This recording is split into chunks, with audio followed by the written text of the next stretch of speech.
Bismillahirrahmanirrahim.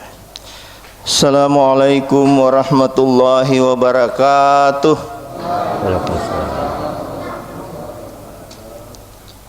Alhamdulillahilladzi arsala rasulahu bil huda wa dinil haq liyudhhirahu 'alad dini kullihi walau karihal musyrikun. Asyhadu an la ilaha illallah wahdahu la syarikalah wa asyhadu anna Muhammadan abduhu wa rasuluh. Allahumma salli ala sayyidina Muhammadin wa ala alihi wa ashabihi ajma'in. Qala ta'ala fil kitabil karim, a'udzu billahi minasy syaithanir rajim. Laqad halaknal insana fi ahsani taqwim. Wa qala aidan la in syakartum la azidannakum wa la in kafartum inna adzabi lasadid. Sadaqallahul adzim. Jamaah subuh yang kami muliakan, hormati, insyaallah akan dirahmati oleh Allah Subhanahu wa taala. Amin. Mari kita memperbanyak memuji Allah, bersyukur kepadanya, juga salawat dan salam senantiasa kita kirimkan kepada Nabiullah Muhammad sallallahu alaihi wasallam. Jamaah subuh rahimakumullah, kesempatan ini saya ingin menyampaikan suatu judul kultum, ada kaitannya dengan pelaksanaan ibadah puasa, yaitu tips minum air agar sehat dan berpahala. Kenapa terlambat Pak Dokter? Ya, karena baru dapat jadwal.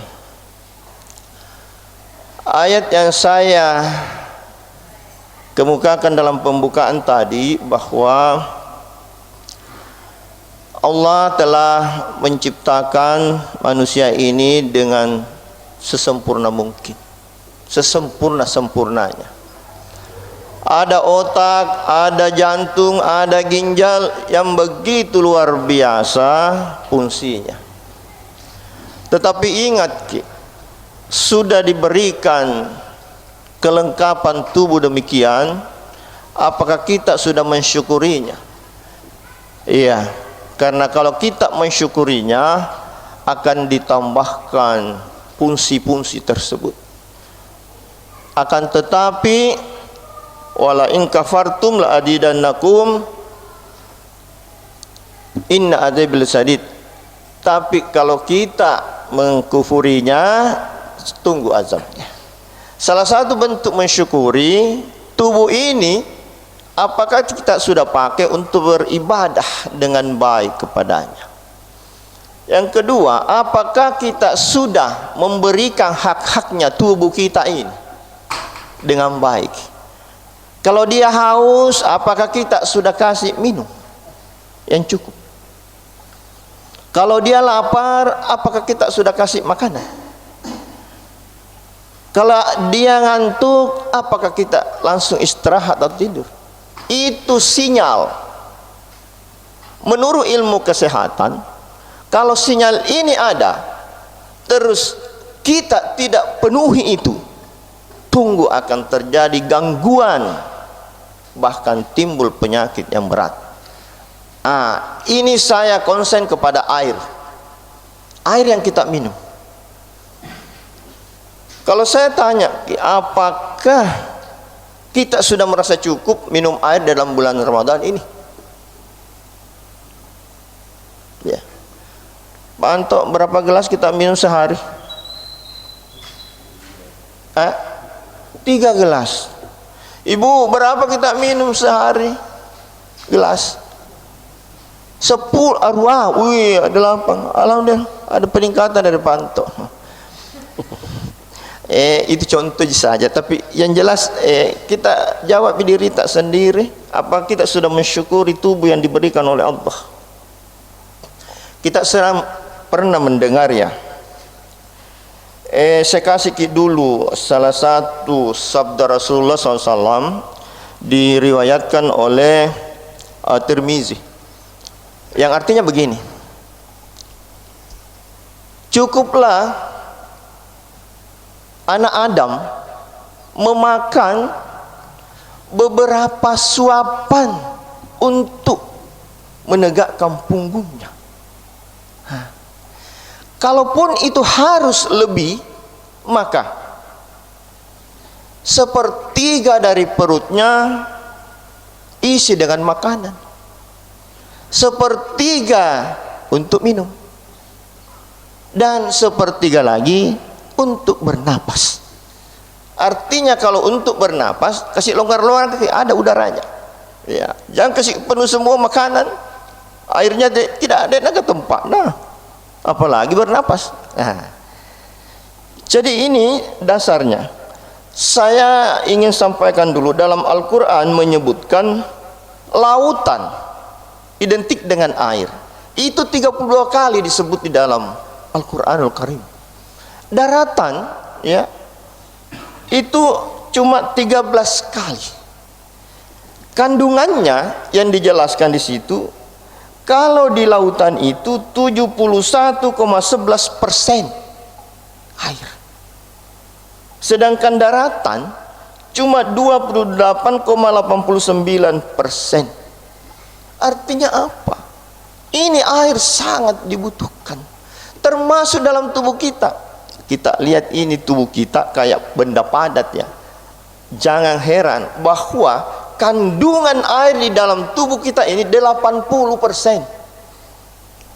Darah saja, darah itu 95% kandungan air. Darah yang kita donorkan.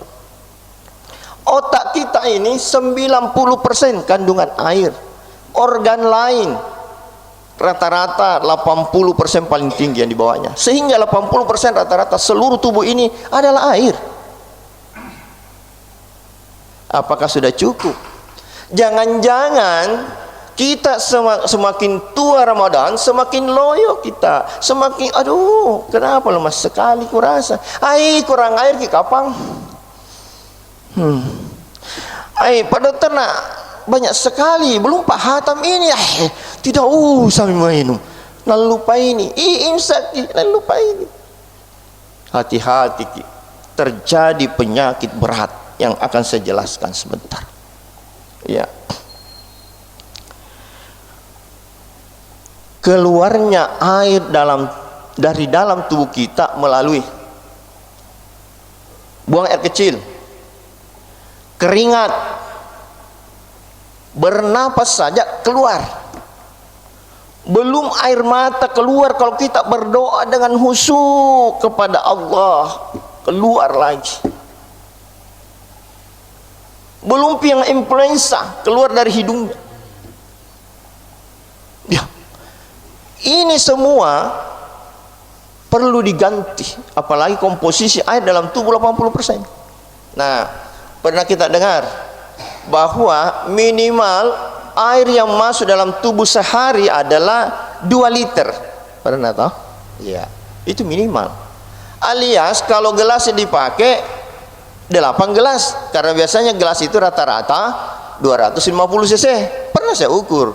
Kalau yang kita minum itu aqua yang gelas ya, mungkin cuma 220 barangkali cc ya, kalau tidak salah ingat ya.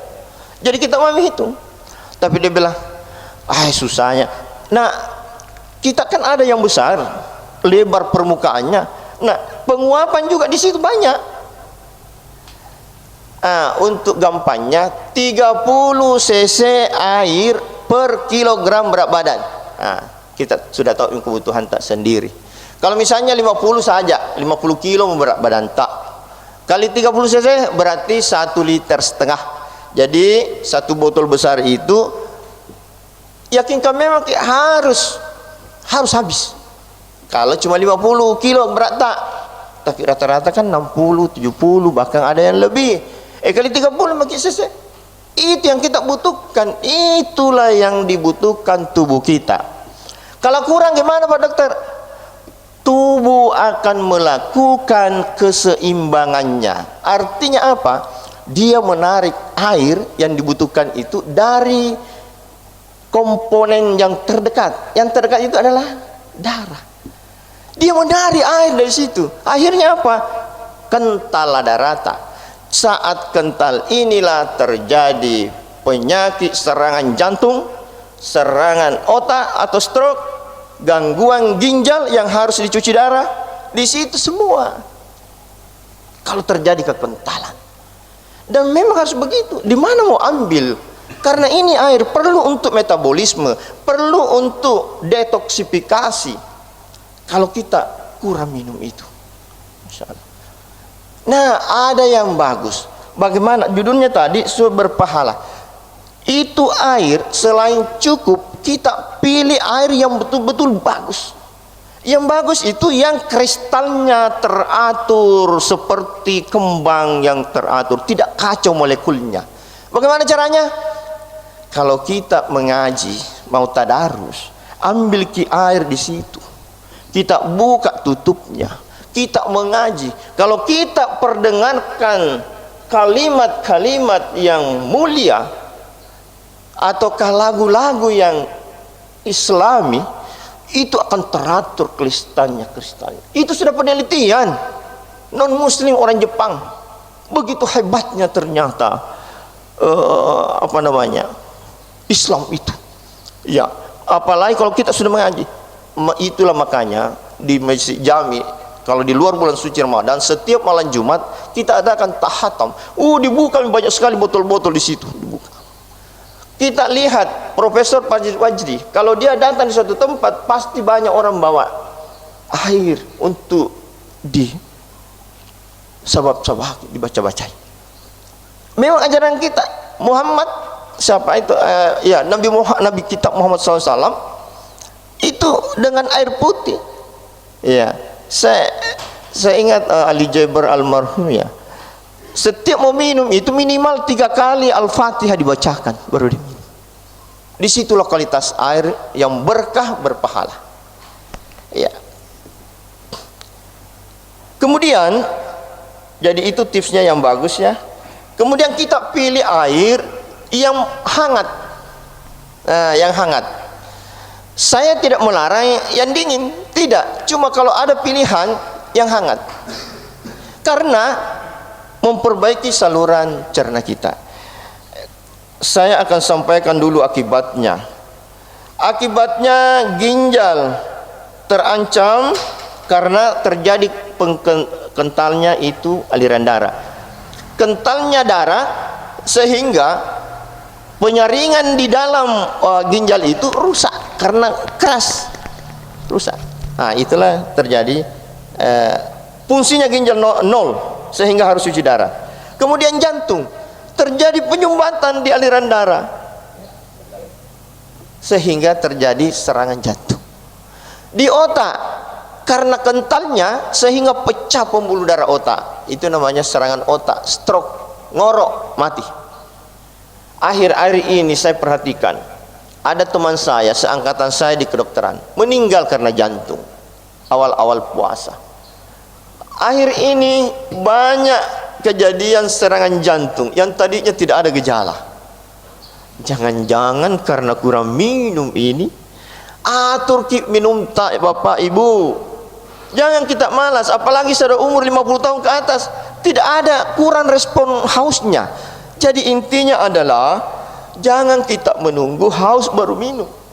Atur kalau buka, saya lihat ada yang bagus itu kalau kita duduk di situ buka. Bapak Asis Ponto, minimal tak 2 gelas itu, bagus itu. Bapak Rustang, biasa banyak air diminum, bagus sekali itu. Ada tong yang tidak sah, tidak habis satu awi kasih cek dek nah. Pulangi lagi tarawih, ambil lagi Al-Quran, lupai, nanti kurang. Contoh saja pengakuan tulus barangkali Pak Antum, mudah-mudahan salah aja itu. Cuma 3 gelas, awi cek dek nam kasih. Itu minimal 8 ya. Apalagi kalau berat badannya saya lihat Pak Anto ya butuh lebih dari itu. Nah, sebagai kesimpulan adalah Sebelum, kalau air hangat, apa kelebihannya air hangat? Aku bacakan saja biar cepat. Kelebihannya air hangat itu, Ibu, membasmi jerawat dari perilaku membasmi jerawat, artinya bisa menyembuhkan jerawat kalau air hangat kita ini. Kemudian membantu produksi kolagen. Kolagen itu yang orang cepat tua, ya, yang cepat tua itu habis kolagennya. Makanya itu kalau ada artis disuntik kolagen, konsumsi kolagen supaya kencang terus. Artis banyak mega duit. Kemudian melindungi kulit dari infeksi karena detoksifikasi. Jadi kalau air hangat kita minum, detoksifikasi. Ya. Sekali lagi saya tidak melarang minum air es, karena saya takut penjual es nanti dipukulkan nanti. Kemudian kemudian pelembab alami kulit. Nah, metabolisme tubuh lancar, yang saya bilang tadi itu. Waduh, metabolisme. Makanya selalu bersemangat. Itulah kenapa saya loyo. Aduh, semakin mau ini semakin banyak hadiah bonus dari Allah. Merumpi Lailatul Qadri malam ini barangkali enggak tahu ya, mudah-mudahan. Semakin kurang orang. Aduh, kasih. Nah, ini mana bawang? Ya. Mencegah penuaan dini. Makanya yang sering itu minum air hangat itu, awet muda itu. Kemudian pencernaan lancar, menurunkan berat badan.